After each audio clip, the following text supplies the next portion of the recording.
Hello everyone, welcome back.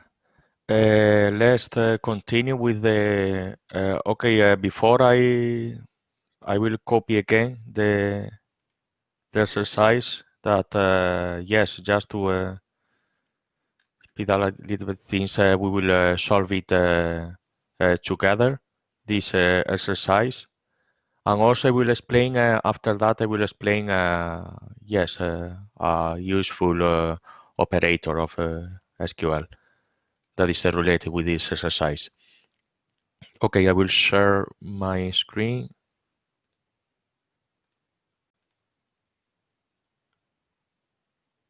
Yes. Okay, so the exercise said that after further reading, we realized that Valentina was reporting salinity as percentages. Write a query that returns all of her salinity measurements from the survey table with the values divided by 100. So the way of doing that is okay. Uh, Start select which columns do we want. We want let's select taken and what reading. They said that the reading should be like divided by 100. Let's do that. Remove the space too. And it's from the table survey where the person is okay, because we remember the person IDs and row. Uh, we know okay, this is because we remember that, but later we can see how we can merge both tables and not remember the ID of that person. Well, but yeah, for these exercises, the solution is where person is row and the measurement, the quant, is equal sol, salinity. So if we execute that, we get this result. You will find that okay, we have realized that for this person, these measurements must be divided by 100. But what happens if we want the whole table? For example, select taken reading. Okay, I will also use person from survey semicolon. Okay, but well, okay, I will include the person quant.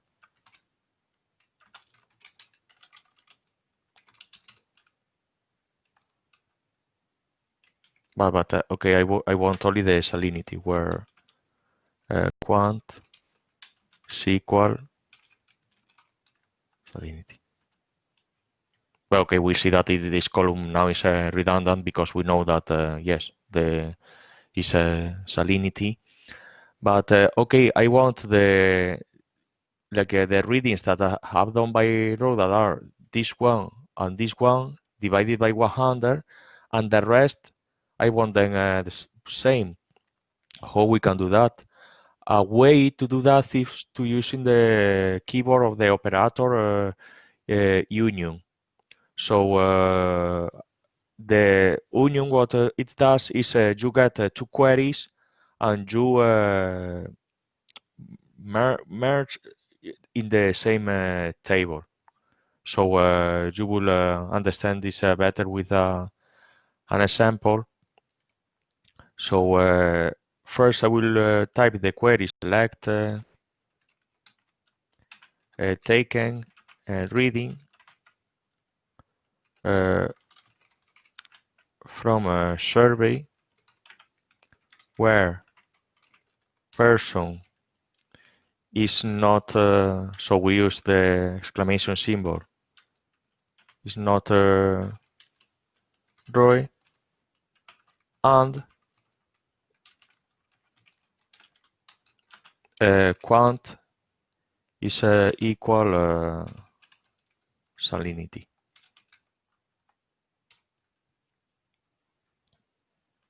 So okay, we want that, and also we want to like the table also contains the this other query that I will copy here rather than the typing.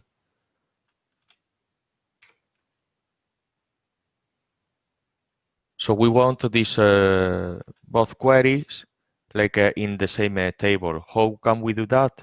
What we can do is we can use the union. That is, okay, we have the first query. Now we type union, and now we type the second query. Okay, to save time, I will copy and paste. And if we execute that, you see that we have at the beginning we have the readings of the person that is not row, and the readings of the person who is Valentina, but the reading is divided by 100. So having this mm, union works for that when you want to do in this case for example different queries having different calculations, etc. So this is an example of how to use union. I will continue. Okay, now we will talk about missing data. If you do select everything from visited, you will find that one of the dates is null. There is a blank space. But what if we want to okay, instead of showing a blank space, we can show null, for example. So this database manager has the option that we can type dot null value, and then when we want to show that we will between dash we will type null, and if we execute the query again, you will see clear that yes, that the value is null. But again, you are not modifying the source. You are not modifying the data. You modify only the output of that data.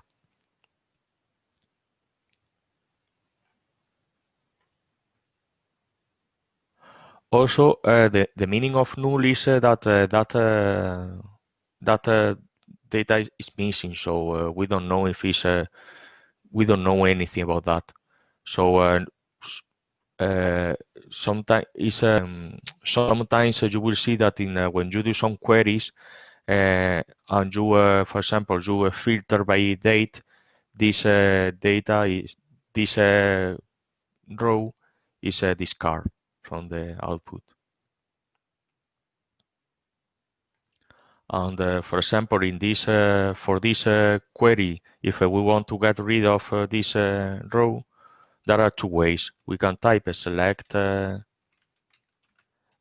everything from visited, where here we can filter where dated is not null. This is one way. Uh,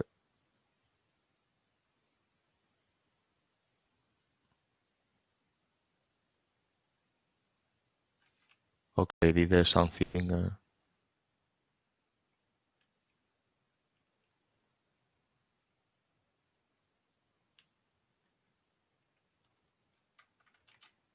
Mm,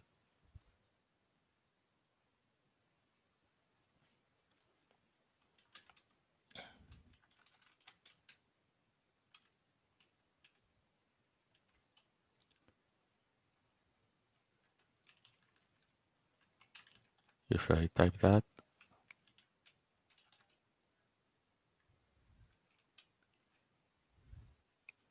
Yeah, something is not working here. I know. Let's see if that second solution works.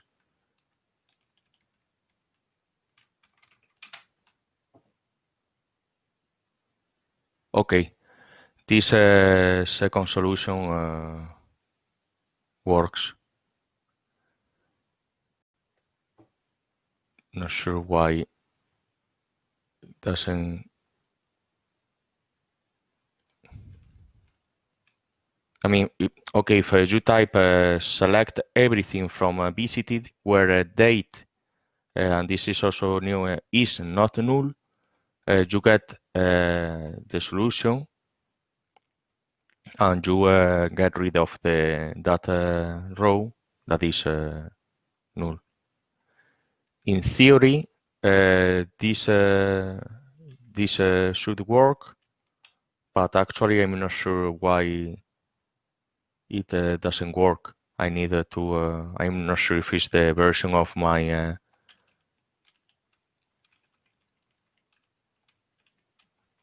No, but this no, this no is not the. Hmm. Well, maybe it's because needs to be surrounded by. Okay, I didn't. Okay, so yeah, that was the mistake. That is not should be surrounded by marks, quotation marks. But yes, it's a little bit confusing because in the documentation doesn't say that. Well, anyway, just to remember that is if you remember that option where data is not null, it's also easier to remember and is clear too.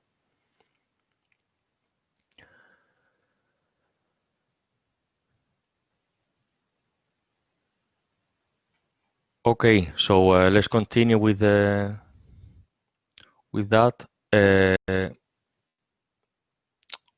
Also, for example, if you want to know the know measurements of when the quantity is salinity and the person is not lake, for instance, we can type that select everything from a survey where quant is equal salt and the person is not equal lake.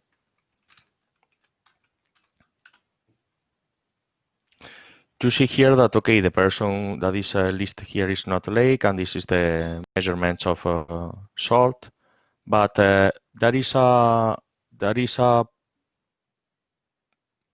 person that is not well, a person that is not included here. There is a new a measurement that doesn't have a person, but you see here that when you apply the where, it's filtered that null value. So in order to include that person, we need well that person. In order to include that measurement, you need to modify the query and say or person is null.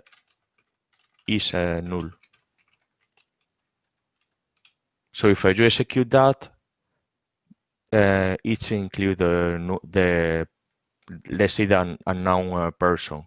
If you don't do that, we're automatically filter this arrow.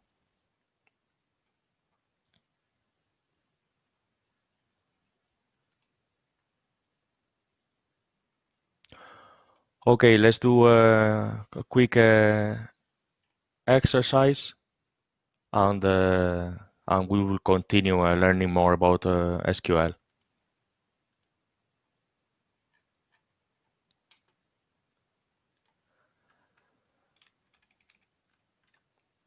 Okay, this is the exercise is writes a query that sorts the records in visited by date, omitting entries for which the date is not known. No, it's null. So I give you yes a couple of minutes. Please let me know when you are done with the exercise, and I can continue explaining more things about SQL.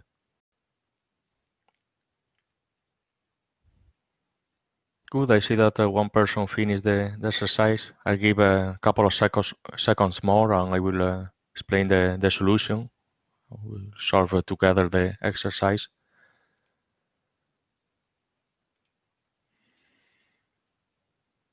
Okay, so the solution, well, the exercise said write a query that sorts the records in the table visited by date, omitting entries for which the date is not known. So, okay, so let's select everything from the table visited where dated is not null, and these are the order by dated. Also, you can add ask, but yeah, it's not needed. Maybe, yeah, if you want to add it for clarity, but yeah, it's up to you. So if you do that, you get the following output.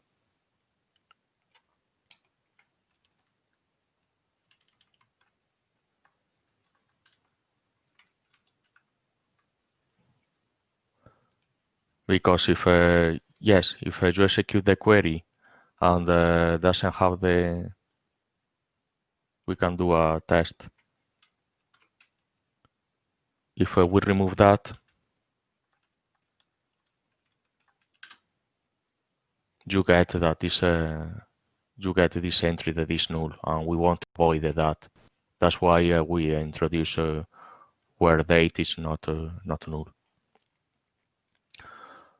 Okay, so let's continue. Also, well, in the documentation, you can find that there is a little discussion about the pros and cons of Sentinel. Sentinel is, instead of introducing a null value, you can introduce a date that could be a date that doesn't exist, like something like this.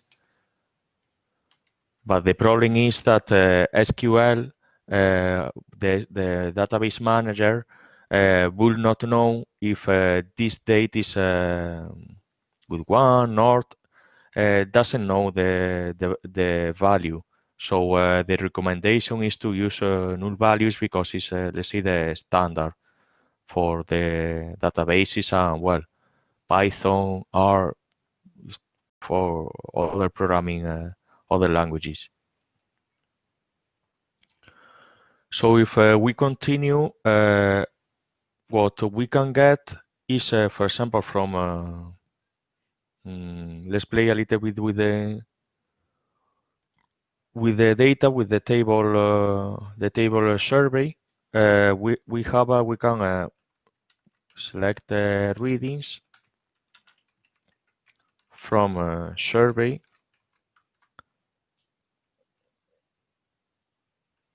Oops. Well, you see that, for example, I made a mistake, and they said error, no such column. So the problem exactly that I type a column that doesn't exist. So I execute that, and I see that I have all of these readings. But imagine that you want to get the average value, want to get the count, or you want to get the maximum, minimum, etc. There are some functions in SQL where you can do that. So you can do select. Let's, for example, for the average, you can do AVG, and in between brackets, the value that is reading, the column that you want to get the average. Also, you can get the summatory of all of them reading. The function is a sum. Also, you can get the maximum. That is, the function is max. And you can get the minimum, that the function is min. reading from survey. So if we execute that, we get that the sum is 35, the maximum is 41, the minimum is minus 26, the average is that one. You can get all of these values for the whole table. But imagine that you only are interested in the salinity. So you can add that from survey where the measurements are equal to salt.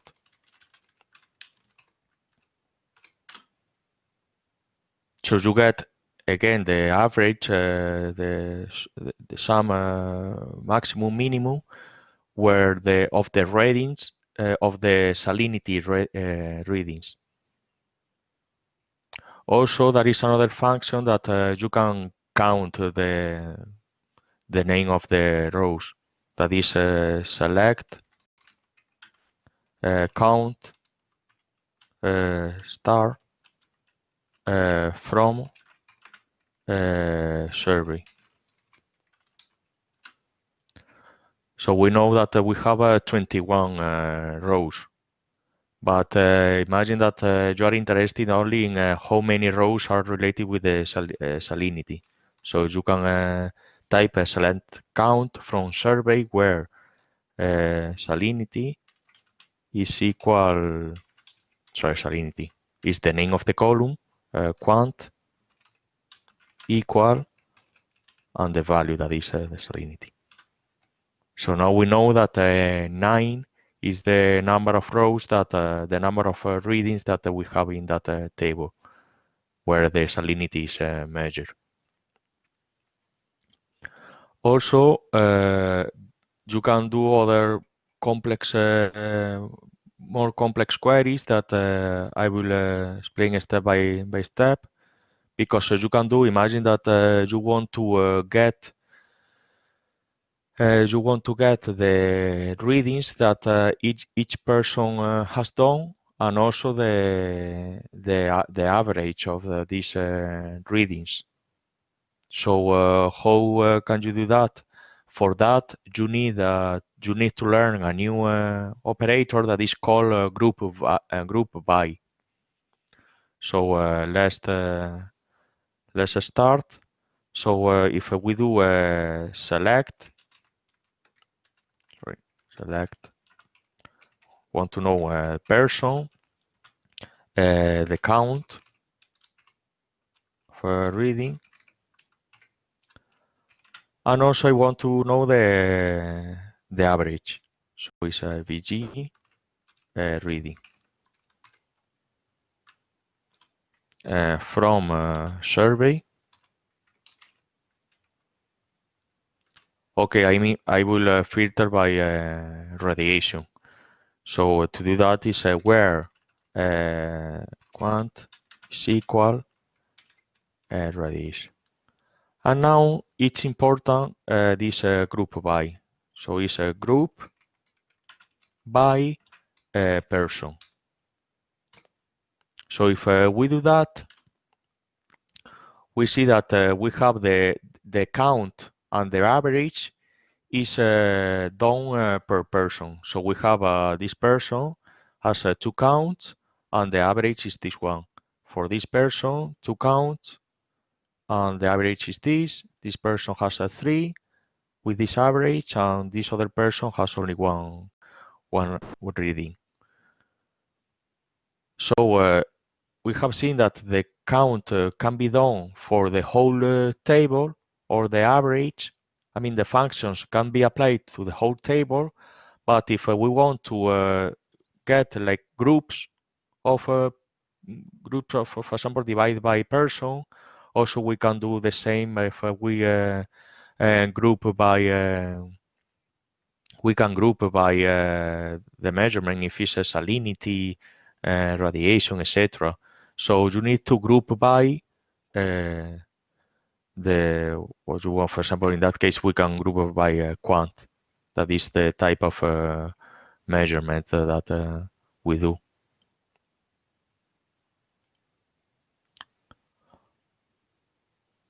Also, we can do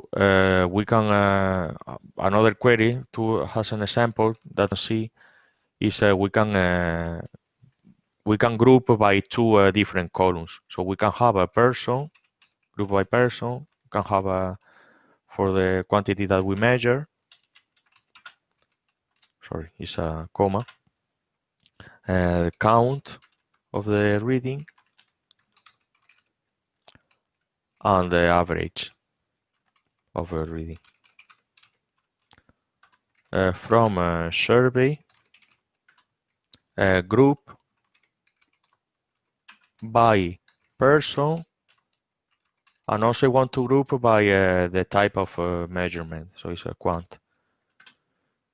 So if I execute that, I see that, well, person that we don't know, there is one measurement of salinity, that is the average is this one, well, the average, the measurement is, but for example, if we see this, we have that this person made four measurements of the salinity, and the average is this one. So with this, with the group by, you can apply functions, and you can get this data in summarize. And also, if you want, you can add at the end order by, and you can order. What we will do is quickly we will do another exercise. And yes, please let me know when you are done with the exercise and we can continue. I will paste that in the chat. So the exercise is how many temperature readings did Frank Pavoidi record, and what was their average value?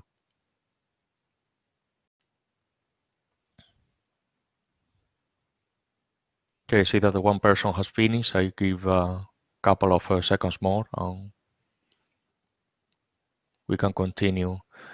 For example, the tricky part, the exercise they said that is they tells you the full name, but you don't know the ID of that or name. I mean, you need to guess the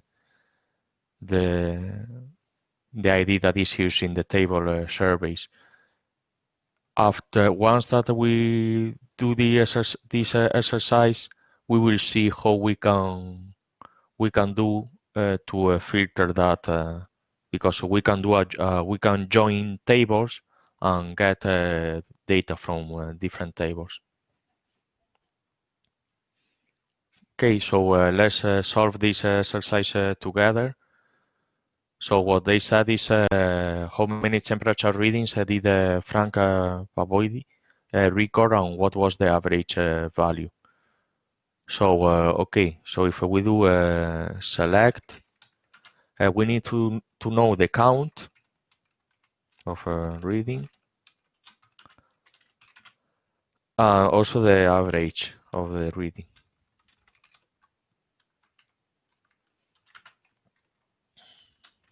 From the table survey, and here is where the filter takes place. So it's where the quantity, the measurement is equal the temperature, and the person is, or where is equal to PB is the ID of that person. So if you execute that, you will see that okay, were to count, and the average was minus 20 degrees, 20 yeah, Fahrenheit. So, well, I forgot to mention that when you do the average, if there are values that are null, these are not considered here to calculate the average. So these are called aggregation functions. These aggregation functions ignore the null values. like average, minimum, maximum, etc. Okay, so let's continue. And what I will explain is to join tables. How to do that? Because okay, we have a select everything from survey. If we execute that, okay, we see that we have a taken, person, quantity, and reading. But imagine that, for example, you don't want this.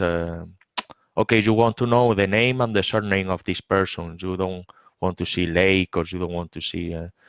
So what is the way to do that?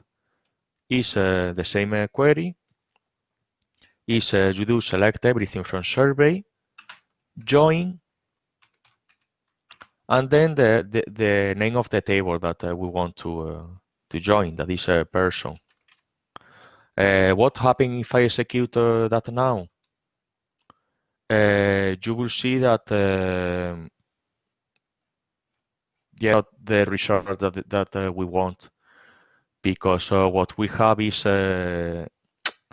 you see that for this entry you have this, then you have this. So is that like that is not the joining was not done well. Why? Because we didn't specify which columns we want to which column correspond to the other one.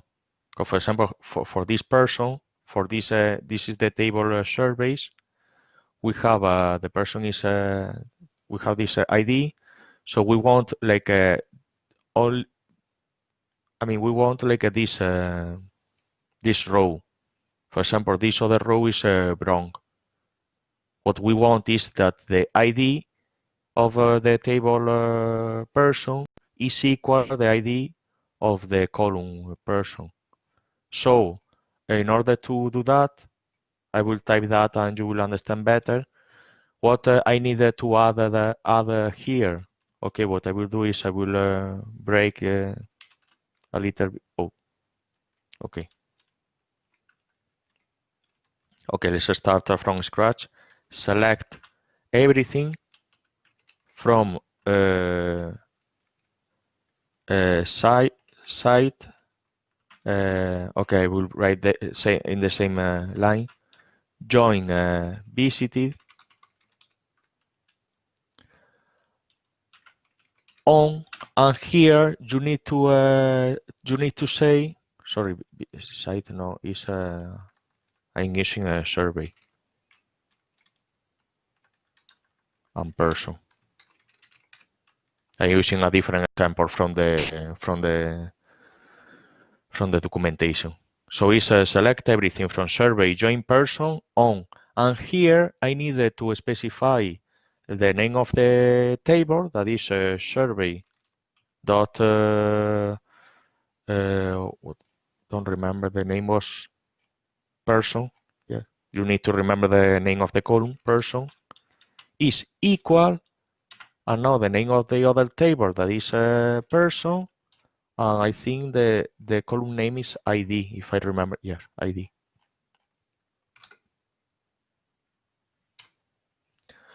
So if I execute that,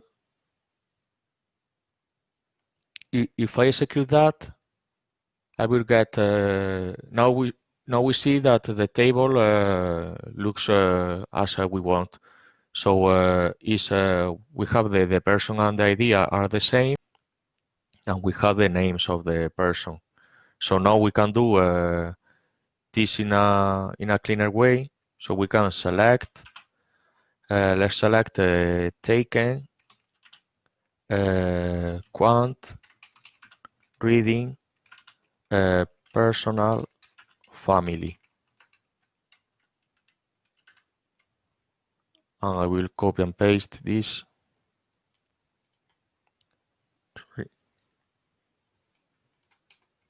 From survey, join person on survey dot person equal person dot ID. So if I execute, Oops, it's taken.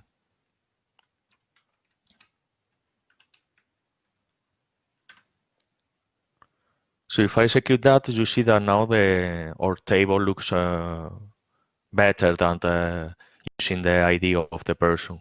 So you can read the name of the person, and you can see what is the if it was a radiation, salinity, the reading. So that's looks better. And for example, for the previous exercise, we could have used these columns rather than use the the ID for instance.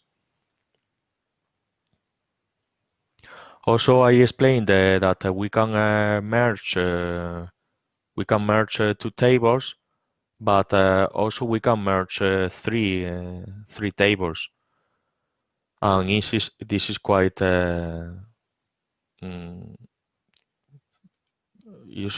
can be done in the. What I will do is mm, I will copy the sample that is in the documentation. Uh, let's select, for example, okay, site dot the latitude, site dot longitude, visited dot date, survey dot quant, survey dot reading. So you can get all of these columns from site, join, visited, join, survey. Also note that here when in select I specify the name of the table and the name of the column. This is because if you have the same two tables with the same name of the column, uh, the database manager will not know which table do you refer to. So that's why you need to specify table and then the column name. And here now you specify the the conditions for joining. That is, the conditions is the site name should be equal and visited dot site, and visited ID should be equal and survey dot taken. And well, we want to filter this is we want to get rid of the visited date is not null. So if we execute that, I will make this a little bit that you can see you see that we have here columns from three tables, and these are the conditions for the joining. We have two conditions. The site name should be equal visited site, and the second condition. So here you can do a query merging three tables.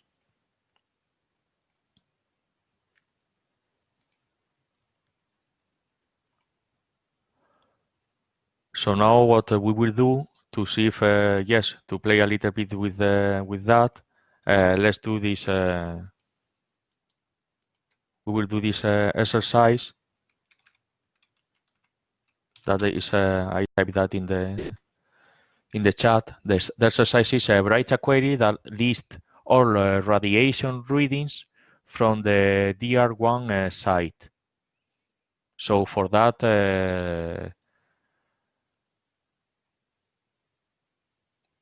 yes, you will see that you need to do well. You need to do a join and then do the filter based on that join.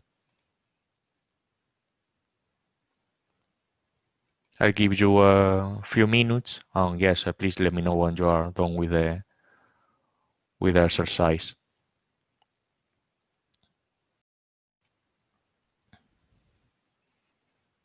Great, I see that a person finished the exercise. I'll give a couple of more seconds and we can finish the exercise together.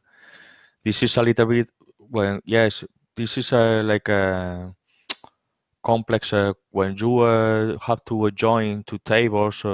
Yeah, it gets complex. And actually, when the tables are quite big, is not the operation could be quite challenging for the database manager. But yes, for these small tables, it will work. I mean, it will be fast. I worked in the past with some tables that they were quite big and just the joining took mm, a lot of time. Talking about hours of. But yes, these because yes, they were very big tables.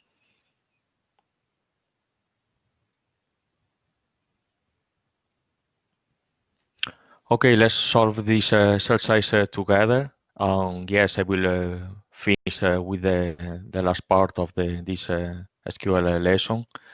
This is quite tricky because, okay, what we want, if you see here the schema of the table, we want the reading of the reading that were taken in the site called DR1 and that are from the radiation. So okay, we have this here, we have this here, but also we want to filter by the site name. But the site name is not here; it's in another table. What is the link between site and survey? Uh, this table visited. So we needed to join these three tables to get the. And also what I forgot to mention is the table. In the table, we have primary keys and foreign keys. If we go, okay, if we go back in the, no, this table, remember that we have done select everything from survey, join a person of survey.person and person ID. For example, person ID, here, this is the primary key. What is the primary key? Is a column where that is the contents of this column are unique, and if that ID represents is unique and represents that for example in the person table represents the name of that person. So I mean you cannot find uh, two IDs that are the same. For example, having a primary key with the first name is not a good idea because we can have several people that are called William, or having the family name. If we have, for example, two people that are called Lake, the surname is Lake, doesn't work. So in that case, you need an ID, a unique ID. And a foreign key is when there is a relation with the primary key of another table. For example, the foreign key in the table surveys is the column person, because all of the elements that are here in this column are related to the ID of the table person. So these two concepts are quite important to know. What is a primary key and what is a foreign key. And normally when you do the join, you do the join using the primary key and the foreign key. Okay, so let's see the solution of the exercise. So what we are interested is in select the reading of the table survey. So survey.reading from site join visited join survey. And now you have to write the relation between the tables. So let's start first between site and visited.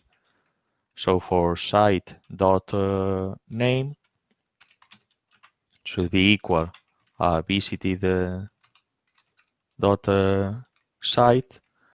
So site name is the primary key, and this one is the foreign key.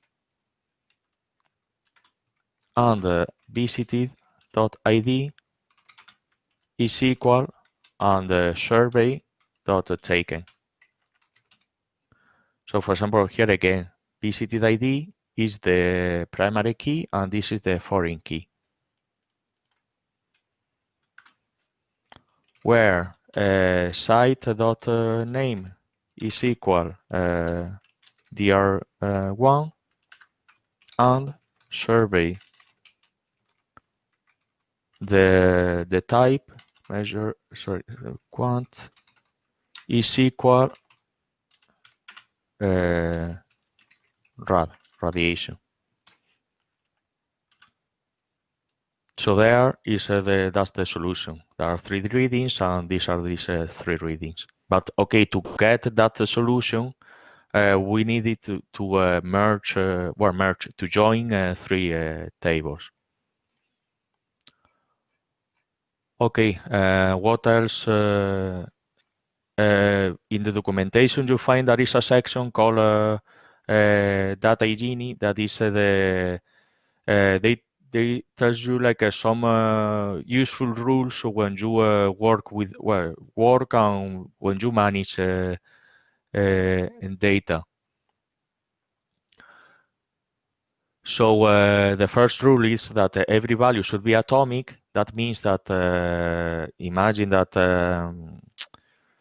uh, each column should contain a value. For example, if you have a column that is the name of the person, and another column that is the reading, another column that is the type, don't merge these two columns, because for to do queries it will be like a much difficult.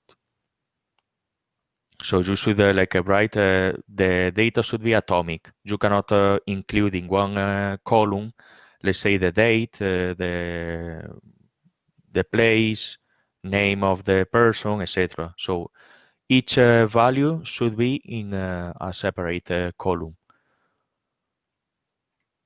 Also, the second rule is that all tables should contain a primary key.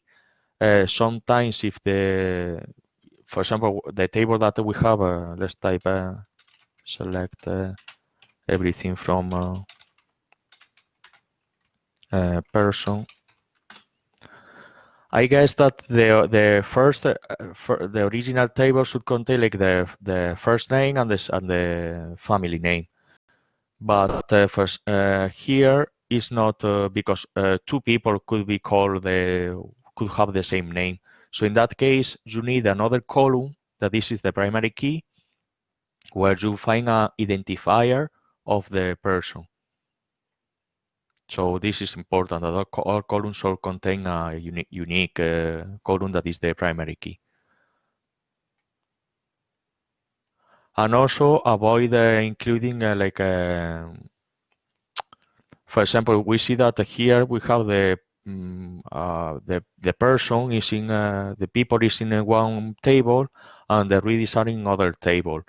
Imagine that you have these 2 tables, you have only one table, and there is a typo in one of the. Let's go, for example, imagine that we have this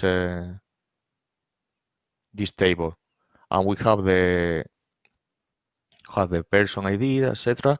But imagine that there is a typo here. So you need to run a query to update the whole table where each entry is equal to.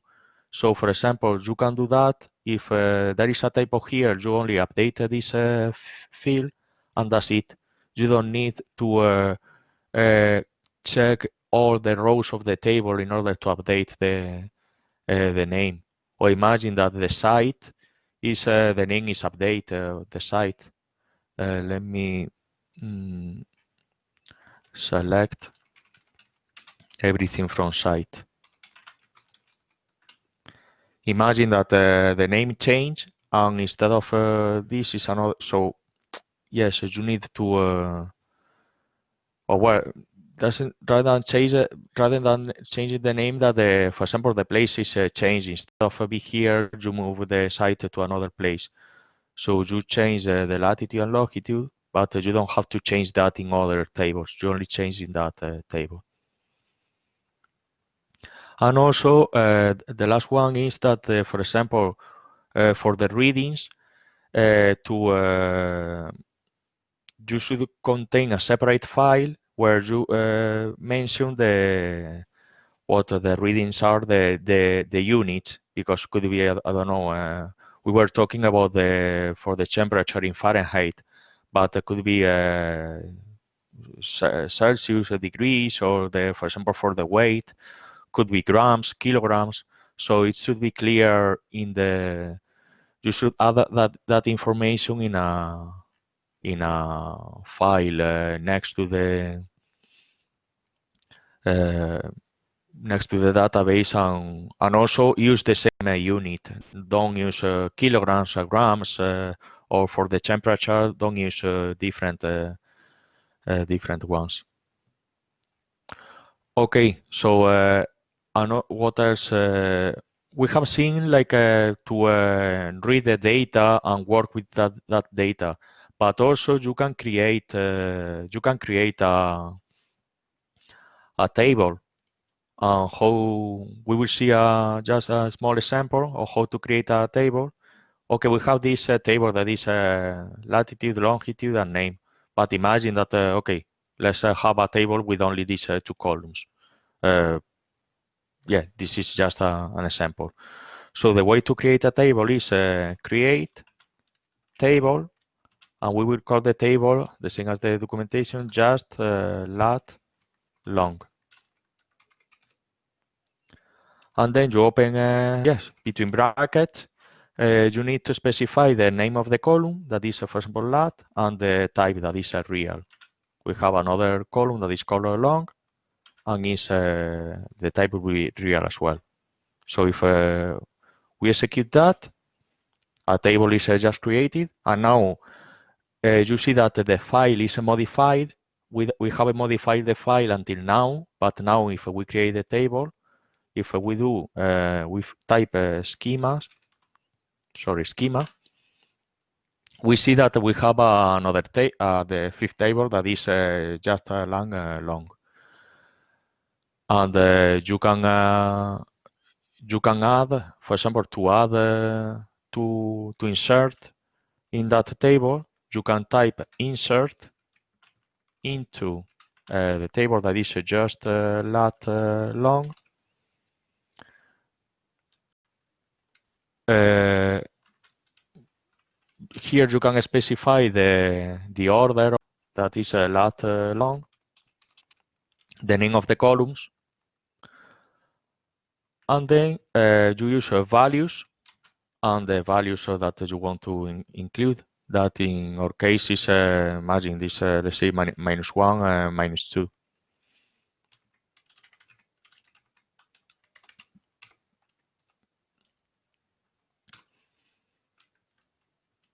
So if you execute that and now you do select everything from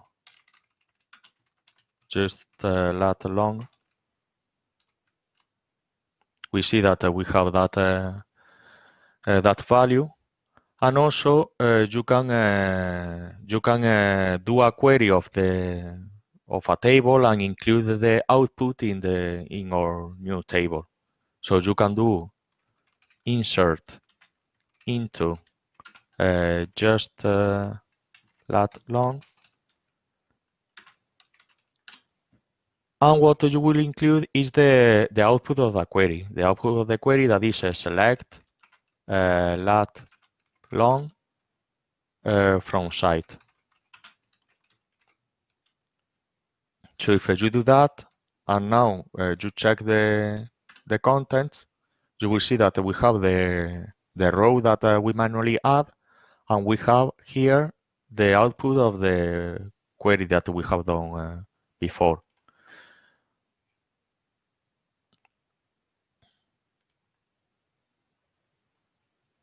Also, there are ways to, if what I have said, that imagine that we have seen how to create a table, how to insert data in the table, and what we will see is how to update the data of the table.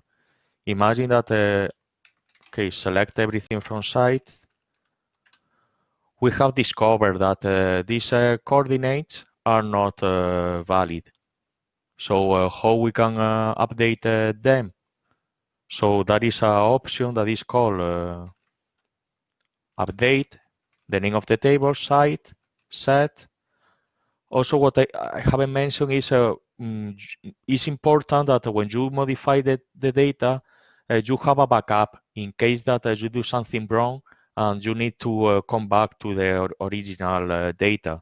So it's always very important have a backup of the database, because if you modify the database and delete some data that could be useful, or modify some data that could be useful, you will not have a way to get that data.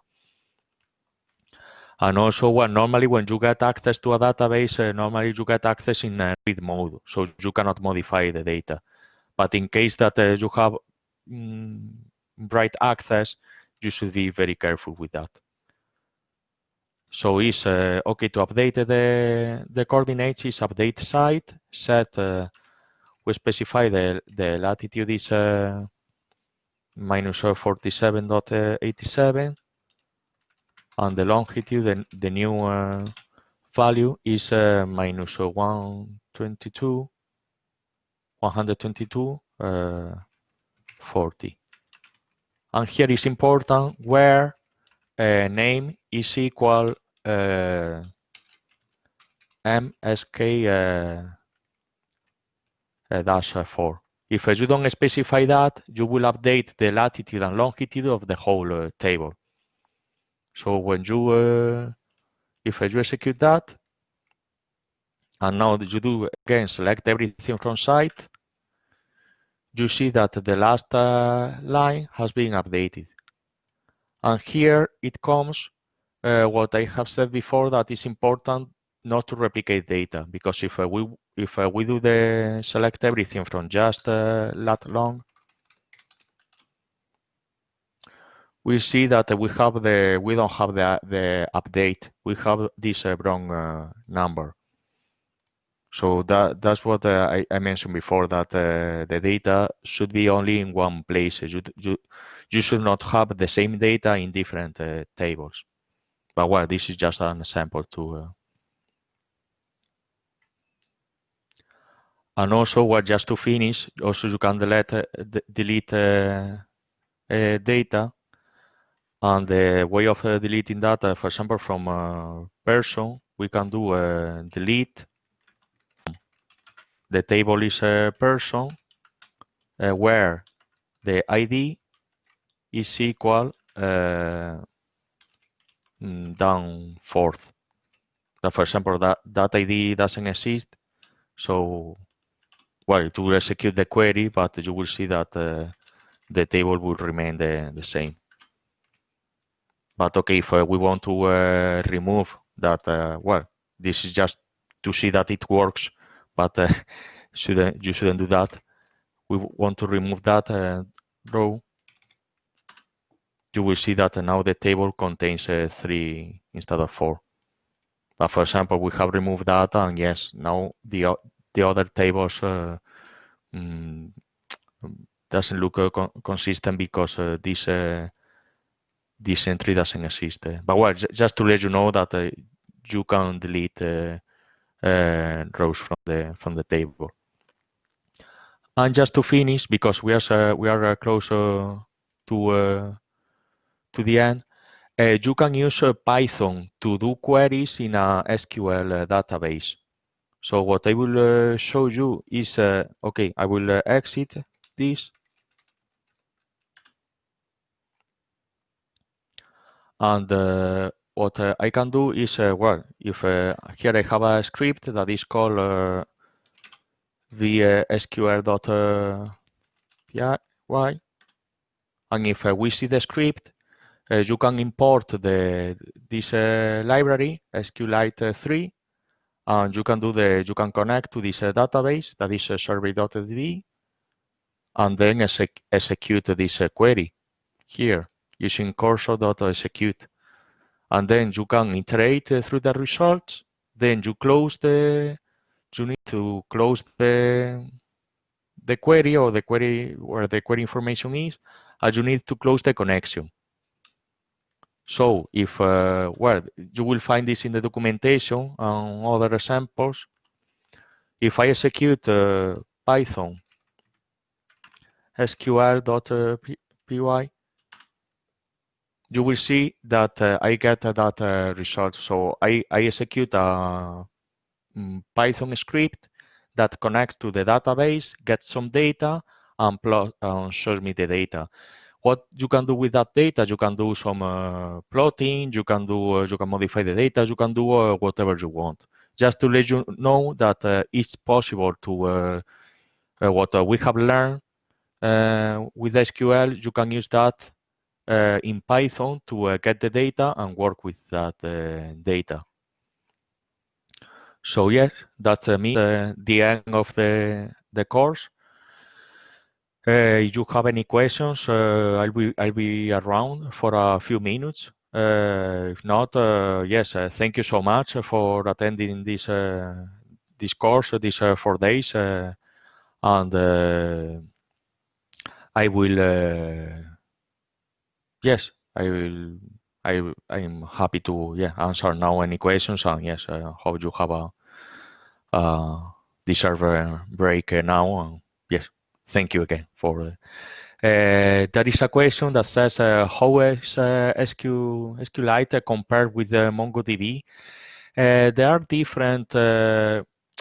SQLite is a relational database, and MongoDB is completely different. It's no SQL.